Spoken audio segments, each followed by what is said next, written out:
Welcome back. All right, so it's official. It's been done. So I figured I want to do a video looking at this because the core four is often a point of discussion when you talk about the Toronto Maple Leafs. So here we are. William Nylander is sticking around. He's not going anywhere. He has signed an 8-year deal with the Toronto Maple Leafs to stay, worth $11.5 million per season. At least that's the cap hit. So it's exactly where Nick Kiprio said it was going to be. Other reporters were saying it was going to be. It's one of the worst kept secrets in hockey, really. So there's a no movement clause the whole way through. And this is part of the reason why players do sign these contracts with Toronto. It's part of the reason why I wouldn't be surprised if they figured a way to keep Tavares and Marner too. Toronto offers contracts that other teams just can't.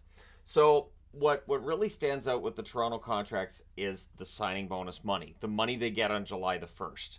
And so while another team might sign a guy for $11 million dollars and pay him throughout the season, Toronto can say, hey, we'll pay you $10 million dollars on July the 1st, and then you get the other $1 million dollars during the year. And again, it makes a huge difference.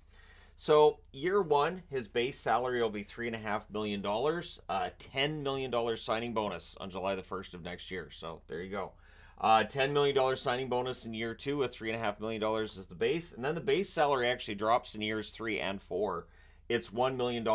And then the signing bonus money is $11.5 million in year three, $10.5 million in year four. Year five, it balances out a little bit. You get $6 million in salary, and it stays that way for year six as well. The signing bonus money, $5 million each year, so not nearly as much. So can't quite do all the things you can with $10 million with only $5 million. But it goes back up in years seven and eight, so that's good news. $1 million in base salary in year seven and year eight. A $9 million signing bonus in year seven. $8 million signing bonus in year eight. So you're getting that signing bonus money that a team like Arizona, a team like Carolina, a team like I mean, there are a lot of teams that don't give out a lot of signing bonus money. And at some point in time, I can go through Cap Friendly and show that and show who really is, giving out that signing bonus money. So Nylander probably would have gotten a little bit more than that on the market. I think 11.5 million. I think he would have got more than that as a UFA. I think there would have been a bidding war, and I think he would have easily ended up at 12. Because very often on July the 1st, we look at contracts and go, how? That's so much money. But GMs, they don't want to lose. They don't want to lose that player. So where does Nylander fit into the grand scheme of things? Well, he's very well paid, not Matthews well paid, although Matthews only got a 4-year extension. So for the Nylander contract, it's up until 2032. There is a no movement clause the whole way through. So they can't demote him to the minors. They can't trade him. He is part of their roster, which is fine right now, but we don't know what's going to happen in the future. Obviously, there's some risk with an 8-year contract. Matthews' contract right now pays him $775,000 during the year, $7.2 million signing bonus for him this season. So he got $7.2 million on July the 1st. His new contract kicks in next season, $15.925 million signing bonus. His salary stays at $775,000. It does the second year as well, where his signing bonus drops to $14.425 million. On the third year of the contract, his actual salary is $900,000. His signing bonus $10.18 million. 27-28, $900,000 in basic salary, $9.12 million in signing bonus money.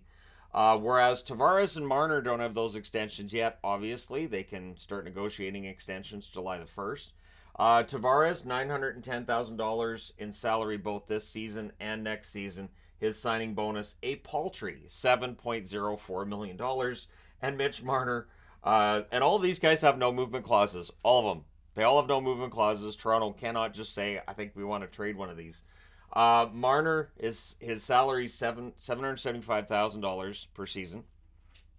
His signing bonus money, only $7.25 million, meaning that, let's see, 7.25, that's 14 million, 30 million, roughly $40 million is paid to these four guys on July the 1st of this year.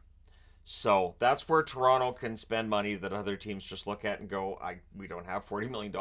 Or we'd rather not spend $40 million on July the 1st for four players. And that's just those four. There are signing bonuses for other players on the roster. I had thought about putting Morgan Rielly's contract up, but honestly, Rielly's contract had signing bonus money just for the first two seasons. and then it's just straight salary from there. So it's interesting, and the pending UFAs on a team that has roughly $20 million in cap space next year, if the salary cap goes up as it's supposed to. You have Bertuzzi, Domi. McMahon is one that kind of surprised me. It feels like he's younger than he is, I guess. Brody, Giordano, Lagesson, so some of the blue liners there. Martin Jones and Elias Samsonov, both on expiring deals. And then you've got your LTIR money with Muzzin, Murray, and Klingberg, all very highly unlikely to play at any point this season. But there you go. It's expiring contracts anyways. So let me know your thoughts regarding the Nylander signing. Is the money right? Is the money fine?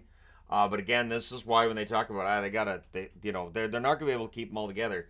I think they are. We can get into the whole structure of how this team is paid. The idea is simple. It's that the salary cap is supposed to go up by a lot. It should be over $100 million per team. I would say 3-4 years from now is the projection. So by then, an $11.5 million cap hit won't look anywhere near as high. It'll look more like the $9.5 million cap hit now. That's the thought process that goes into this, and we'll see how it works out. My guess is, of the core four, that Tavares, maybe next year's his last year in Toronto. I think they'll figure out a way to keep Marner. I think it's pretty obvious that the plan is to keep these guys together and to try to build the team around them. But that's the whole discussion we have all the time. Let me know your thoughts. Hit like and subscribe if you have not done so already. Thank you guys so much for all your support. I will talk to you again soon.